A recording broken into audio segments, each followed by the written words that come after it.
What's going on, everyone? So, what do the San Antonio Spurs do about Devin Vassell? Right? Because they were trying to trade for Kevin Durant. They were in the mix, Kevin Durant.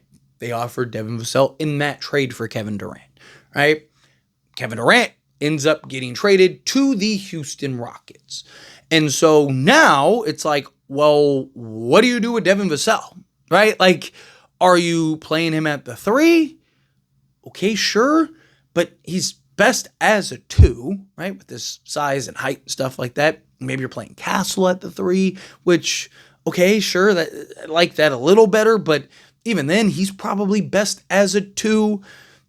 Well, here's the other problem. You're drafting Dylan Harper, or expected to draft Dylan Harper. Where does Dylan Harper fit in if you have Devin Vassell, Stephon Castle, and De'Aaron Fox?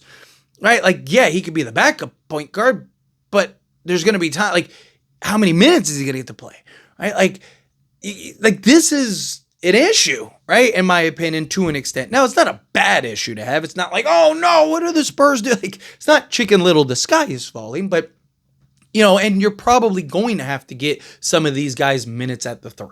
You're probably going to have to get, Devin Vassell and Dylan Harper and Stephon Castle minutes at your 3 and kind of run 3 guard lineups and stuff like that. So, again, creativity can go a long way. If you can find a path and be creative enough, you figure some stuff out, right? Not just that, for being honest, I don't think anyone expects the Spurs to win a championship necessarily this year. I mean, obviously, you'd like to expedite this sooner rather than later, right? Especially with a 28-year-old all-star point guard. You'd like to, if you can, get to title contention status sooner rather than later. But, if you got to take a year or so to kind of get everything in order, kind of figure out, maybe kind of test the market with a Devin Vassell and see, okay, where can we go with him? Where can we go there? Like, all of these things I do think are important. They're significant, right? Because, you don't want to make the wrong move. You don't want to get rid of the wrong guy, right? Like you also want to find those opportunistic trades. You also want to, if you are going to make a big splash and a big move, make sure, again, it's the right move. I'll never complain about a team taking a risk. I'm all for teams taking risks, but there's a difference between you're just taking a risk to be risky and you're taking a calculated risk. Right? Phoenix, it didn't work out. It was a disaster. I have probably never been more right about a team than I was the Phoenix Suns. As soon as they traded for Bradley Beal, I did a whole video on my NBA channel, and I was like, they just ruined any chance. Like, I was spot on, like verbatim spot on over what was going to happen with that team. And, it's something that is unfortunate, obviously, but I think it was expected and saw it coming. But I still respect and have a level of like, hey, at least you tried. Because there's a lot of teams that are okay with just being mediocre and doing nothing.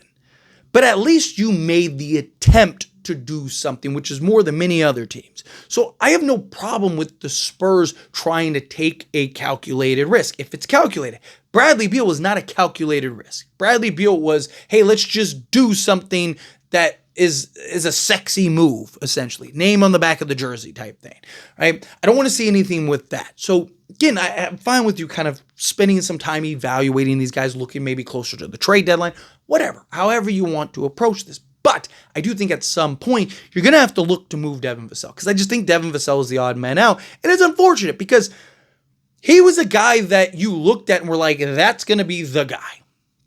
Right? There was a point in time where it was like, he's the guy. And then he was slowly showing that progression and everything. And it was like, this is great. This is perfect. Right? And then you slowly started to see him kind of hit the other direction, at least particularly this past season.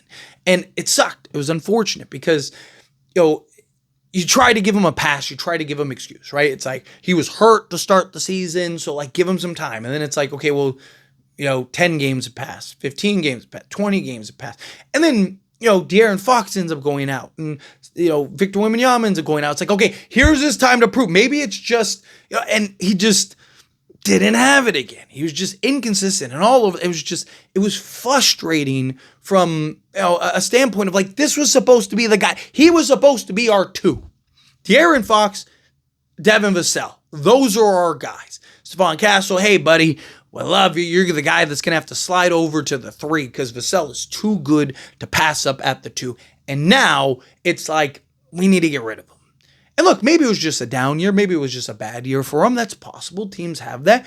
But I think we have seen enough, and particularly what you're probably going to need from this team especially again, if you're going to keep Dylan Harper's probably going to be your scoring guard, right? Not in the traditional sense of your shooting guard, but in the sense of he can be the guy that can play either guard position, your James Harden SGA type. Right? So Devin Vassell, again, it's like if Dylan Harper is going to be that, you don't need Vassell in that manner. And Vassell wasn't so good where it's like, maybe you're just trying to figure it out, right? Maybe there's something where, maybe we're trading to De'Aaron Fox instead, or we're kind of letting Harper kind of get into his own, and then now you have Harper and Vassell as your future in your backcourt and stuff like that. We've seen enough to know probably got to move off of Devin Vassell. And so I'm curious to see, I wouldn't be shocked this video is pre-recorded and depending on when you're watching this, maybe we've already got news. I wouldn't be surprised if there's heavy news coming up, especially once we get through the draft or even at the draft, of Spurs shopping or even potentially trading Devin Vassell. I imagine that they're going to field some calls for Devin Vassell. Again, and maybe it's already happened. At least at the time of recording this video, there hasn't been any reports, but I think doesn't take a rocket scientist to just go, I don't think it takes some basketball expert to look at this and go yeah, you probably have to trade Vassell. And the idea was to trade him for Kevin Durant in a Kevin Durant trade. Well, now you don't have Kevin Durant. Now, look, maybe there's talks about a Jaylen Brown. Maybe Giannis eventually becomes available. Giannis is kind of one of those things, I'll believe it when I see it. Maybe there's another guy that, look, every month, 2 months, 3 months, there's a new star that becomes available. If the Spurs just stay the course, there will be another star that ends up, making an announcement that he wants out or that is on the trade block or whatever.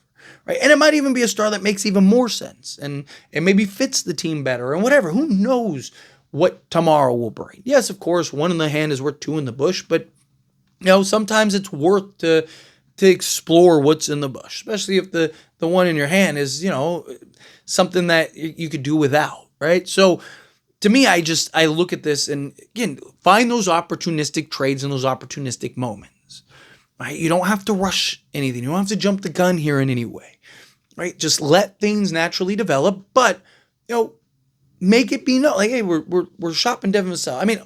You could also, keep it under wraps if you wanted to. Ideally, you kind of keep it hush-hush. But I think that's one of those things that you're not going to be able to keep hush-hush for long. Right? I think that's one of those things where, eventually it's going to get out hey, Spurs are shopping Devin Vassell and stuff. And look, I'm sure teams are aware, right? You can make an argument Spurs might not even have to do that. And look, if the Spurs really draft Dylan Harper, then that'll be obvious for everybody.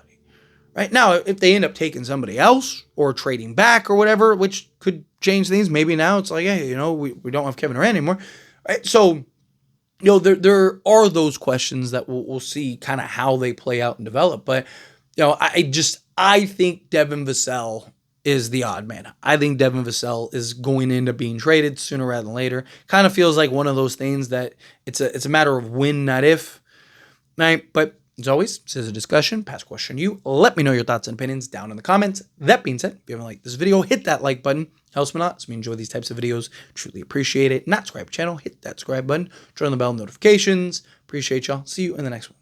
Thank you.